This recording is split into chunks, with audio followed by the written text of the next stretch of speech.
militar, mas eu fui reprovado na entrevista, naquela etapa final, e acabei não assumindo. Naquela época eu tinha 19 anos, gostava muito da atuação da carreira, né, da ideia da carreira policial. Na época treinava jiu-jitsu, competia, parei de treinar na faixa marrom, segundo grau.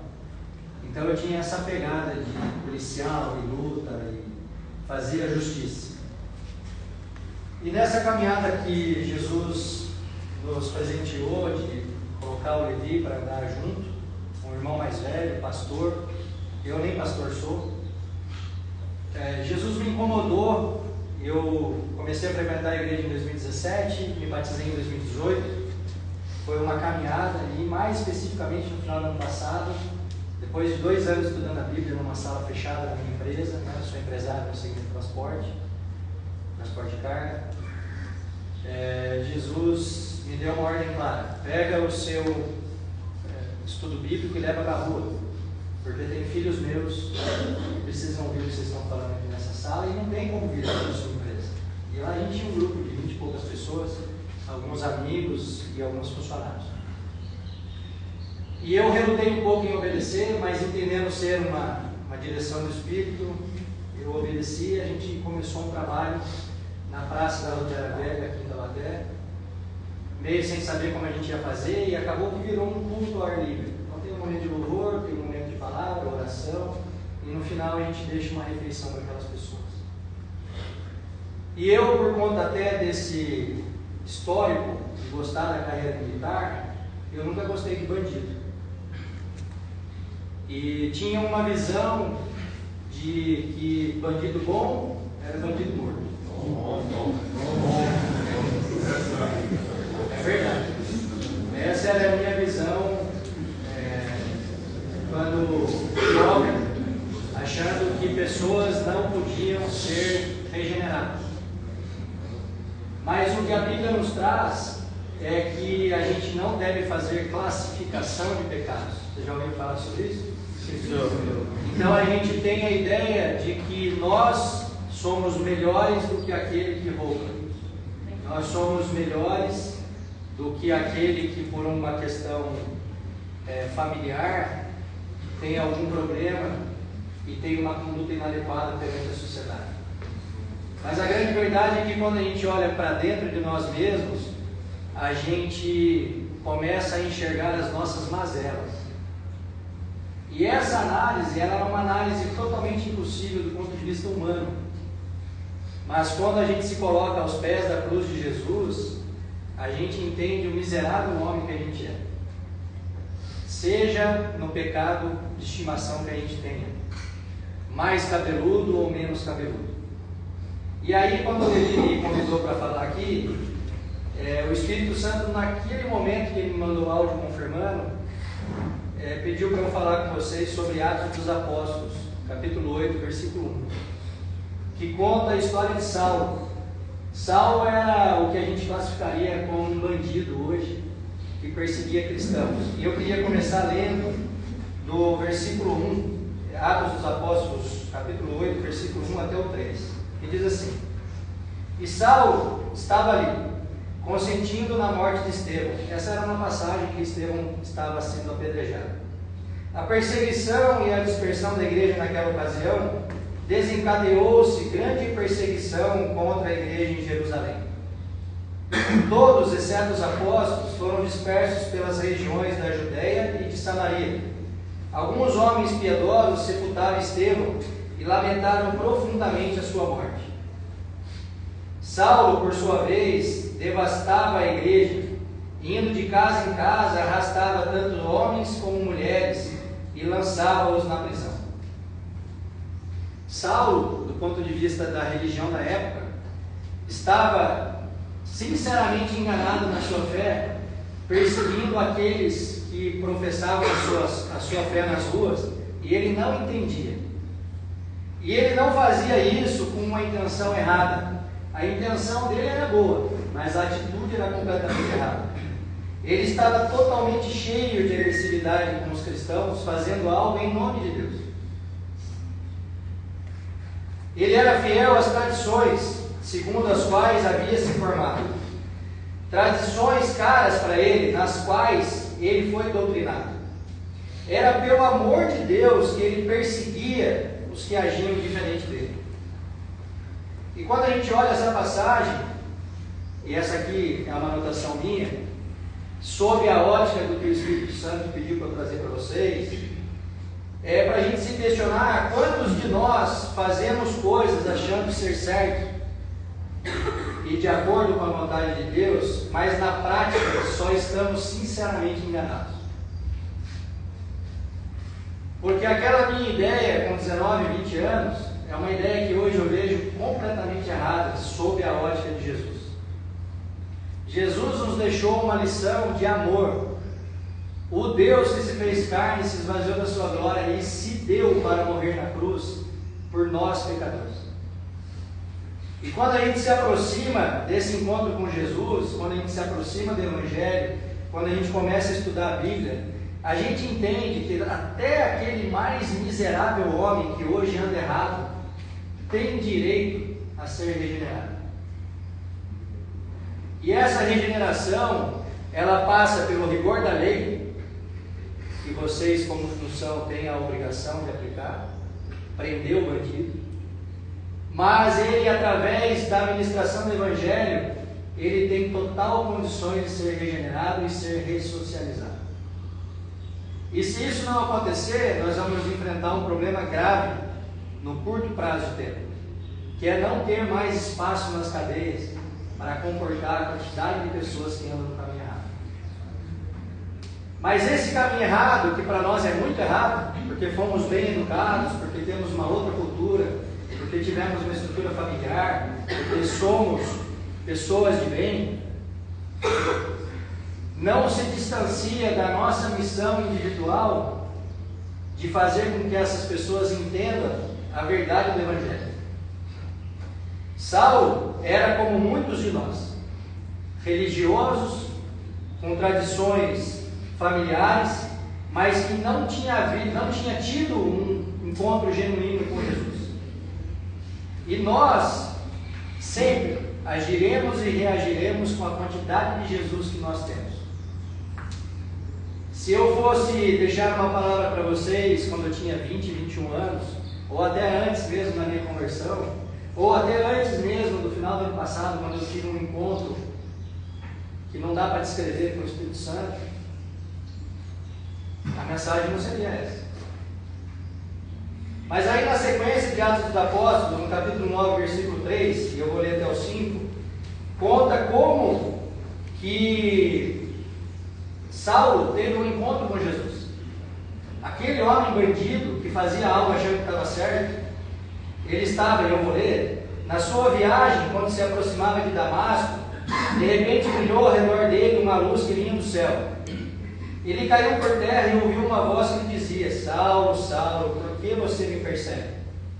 Saulo perguntou: quem és tu, Senhor? Ele respondeu: eu sou Jesus, a quem você persegue. Entenda, ele fazia algo em nome de Deus, e que na visão de Jesus, o próprio Jesus estava sendo perseguido por ele.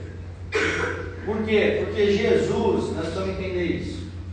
Deus é um coletivo de 3 pessoas. O Pai que nos criou, o Filho que veio para nos salvar, o Espírito Santo que vem para nos conduzir nesse processo. E Ele nos fez a sua imagem e semelhança. Então Ele não gosta mais de nós porque nós somos bem educados ou porque nós não cometemos crime. Não é verdade. Jesus morreu por todos. E quem não quer acreditar em mim, palavra de Deus, 2 Coríntios 5,15. Ele morreu por todos, para que aqueles que vivem já não vivam mais para si mesmos, mas para aquele que por eles morreu e ressuscitou. E aí eu fico imaginando Saulo naquele momento que foi deixado cego por Jesus, sem entender nada, porque ele estava fazendo algo em nome de Deus para agradar a Deus, mas Deus não estava se agradando do que ele estava fazendo, e naquele momento Deus o deixou cego. E aí na sequência, para Deus manifestar a misericórdia sobre a vida dele, que conta lá em Atos dos Apóstolos no capítulo 9, versículo 15, eu vou ler até o 18.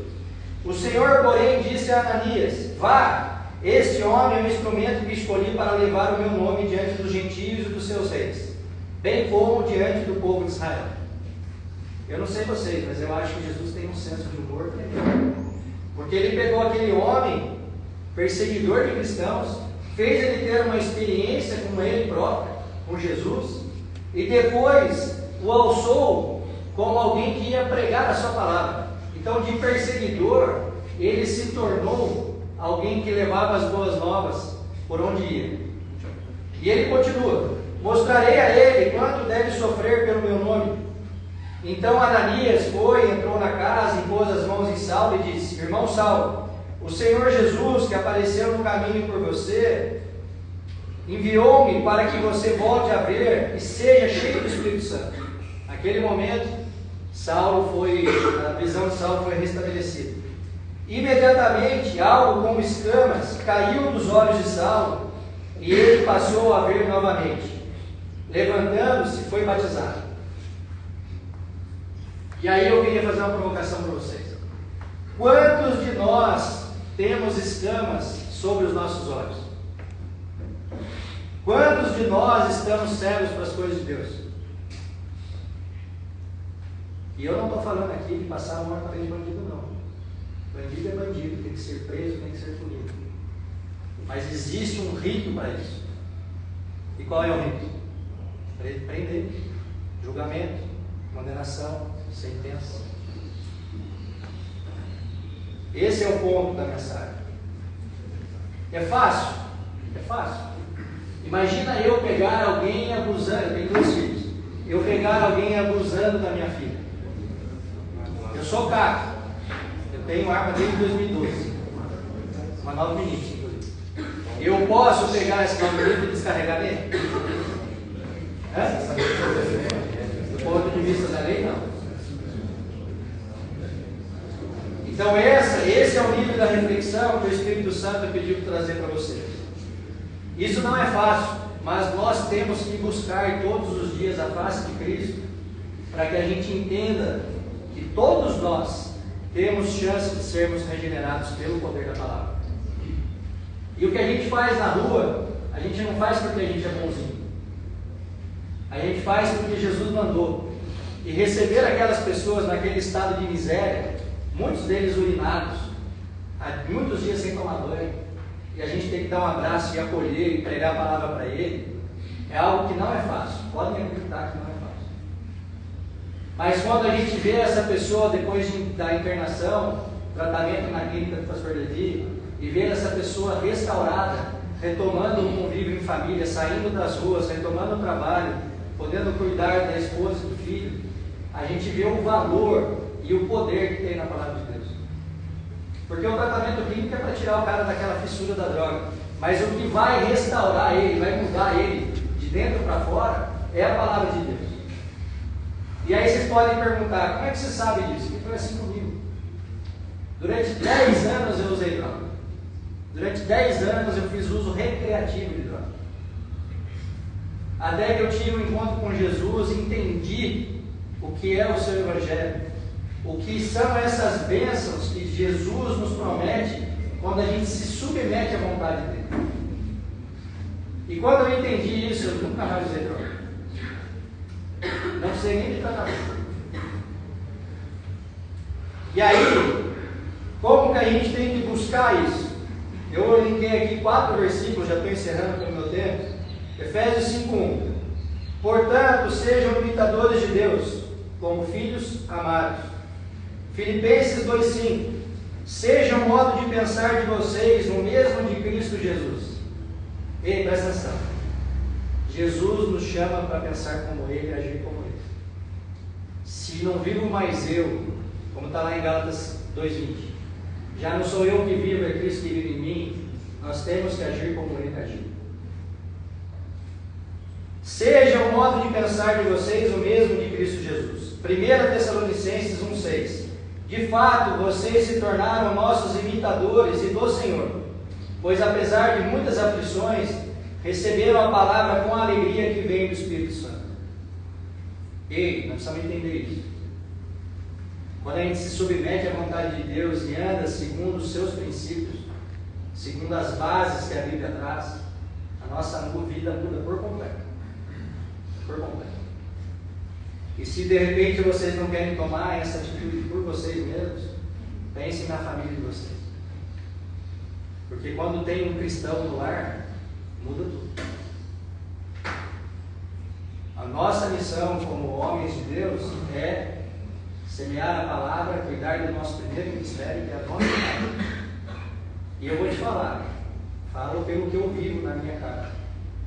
Não me lembro qual foi a última vez que a gente ligou a televisão para assistir alguma coisa. No máximo um desenho lá das crianças. E para encerrar, é uma convocação de Jesus para nós, que está lá em 1 Coríntios 11:1. E diz assim: sejam meus imitadores, como eu também sou de Cristo.